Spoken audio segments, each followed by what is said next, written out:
All right, welcome guys. Paul Cooley from Surefire Business Strategies, bringing you video number 2 in my iPad for business review. All right, so it's been about, I think, 2 weeks or so since I made my last video, which I made right when I got my iPad. So here to give a little review since, and I guess show you a couple things since I've learned over the past 2 weeks.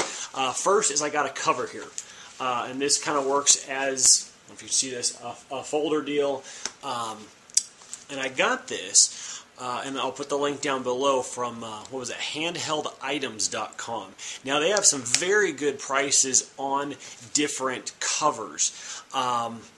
This one I believe cost me about 30 bucks, 32 like after shipping, something like that, but I don't like it, and I probably should have spent like at least gotten just the Apple one, 40 bucks, or I didn't really want to spend 80 bucks on just a case, but there is a $40 one, and then I probably should have been a little more picky on the case that I chose from the handheld items. So there are some good ones, there are some bad ones. This is just more on the cheaply made side, I guess. One of the first things here, if I can get it, was the snap right here.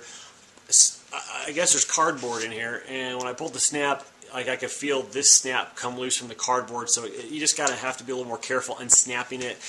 That's kind of a bummer. You can tilt this, so you can kind of see it like this. You can tilt it at an angle, which is kind of cool because I am using the iPad for different kind of presentations, you know, face-to-face presentations, for clients and prospects and different things like that. So I can just sit there and tap my screen and it does its thing, which is cool. Speaking of presentations, I did my very first workshop using Keynote, which is the PowerPoint. Let me bring it up here. The PowerPoint deal. There we go. Let me actually back out of that. So you have these different presentations. This is actually the one that I did.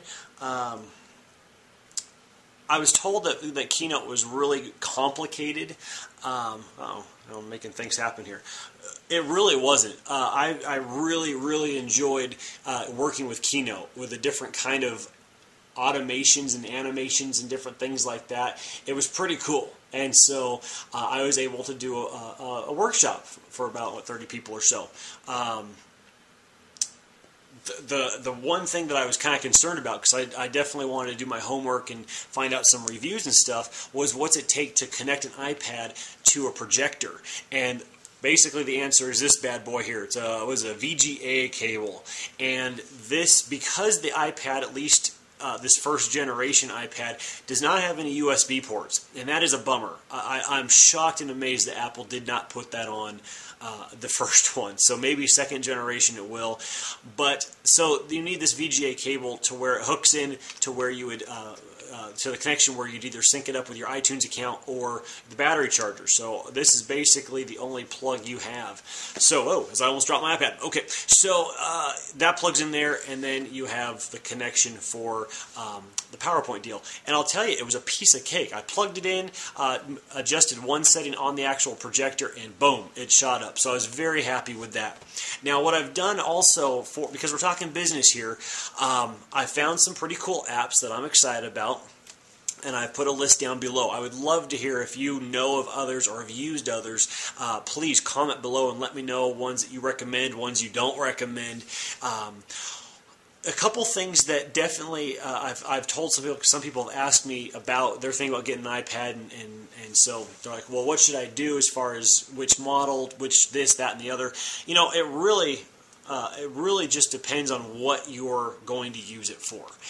If you're doing like me, where I'm doing presentations, I need it for access to the web, email, social media, stuff like that, it's great. For web designers and things like that, maybe a little more technical, it's going to be a little harder. Now, I am surprised and happily to know that they do have an FTP client. They've got a few to choose from, and that's listed down below, where you can like access your server and make modifications to websites, things like that. There is a thing for S3, Amazon S3 media, so you can upload to that deal if you're familiar with that. You are going to have to expect to probably spend an extra I don't know, $40, $50, if not $100, depending on what you're doing on applications. Because with Apple, the majority is paid. Like Keynote, and the majority of them are like $9.99. Keynote, $9.99. There's like a Microsoft version of was it Documents to Go, where you can do like Word documents. There's one called Pages. I think both of those are like $9.99. So depending on what you need it for, you're gonna probably be spending about $10 an app on very specific ones. So be prepared for that. I am very happy, and I've been using my iPad a lot for business, and I'm very happy with it. It's got after you just kind of get the feel for it, it becomes very easy for copy and paste. And see, this is my first Mac product, so it was a little learning curve, but not much at all. Some cool mind mapping stuff. Boy, there's just a ton of really cool stuff on here. I can check PayPal account, boom, banks, boom. I have access to everything, which is pretty darn cool. So overall, I really am liking the iPad. I like it. Oh, here's one that I really like. You guys might like this too. It's called Dragon Dictation, and you open it up. Let me see if I can do this here.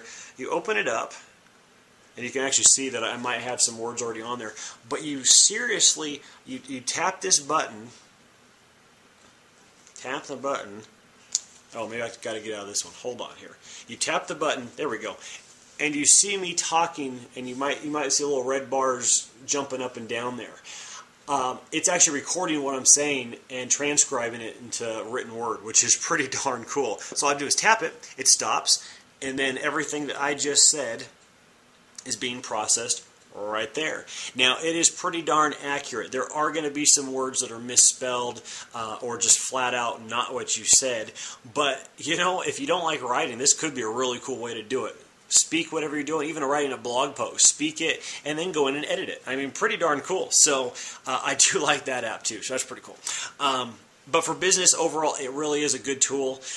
It definitely would not take the place of a main primary computer. But for those of you that have to be mobile a lot of the time, this really is a cool deal. There's apps to accept credit card, like a merchant deal. Basically everything you need is here.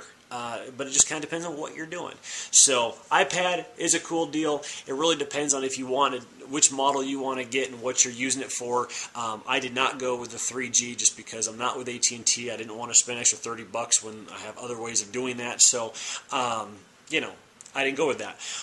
But really cool. And I like the fact that I can plug it into iTunes and everything's backed up. You know what I mean? I can delete stuff off of here, but I always have it. Whether I'm buying a song or an app or whatever the case may be, it's always backed up, which I really appreciate that fact. So anyway, I hope that helps, guys. I am going to put a list of different resources that I have found. From cases to apps. Another thing too I'll mention real quick is with this case, it came with a free clear shield, and it's on here right now to just kind of a protector deal. Personally, I understand why you need a protector, but I don't like it. It collects way too many fingerprints that's a lot harder to wipe off compared to just the regular surface of the iPad. Also, it gets scratchy. It's a film, and so it scratches, and like where I can see where my fingers rubbed a lot, there starts to be scratches there. Nothing major noticeable, but if I'm sitting across from you giving you a presentation, it's kind of annoying to have all this weird fingerprints and scratches. So up to you, you know what I mean? If you have a lot of kids, maybe it would be a good idea. If you're careful with it, have a nice case and careful, you probably don't need it at all. So it's just one of those deals. It depends on what you're using it for and where you're going about it. So hope that helps, guys. If you have any questions, comments, or suggestions as far as applications, please feel free to comment down below. And please also keep an eye out for a very soon in the future post from me, and we're going to be talking about Mac, the Apple Mac, but their branding. How the heck did Mac create such a brand that ultimately created a culture? All right, so we're going to be talking about that real soon. It's going to be fun. It's going to be a good post, and we'll talk to you soon. God bless.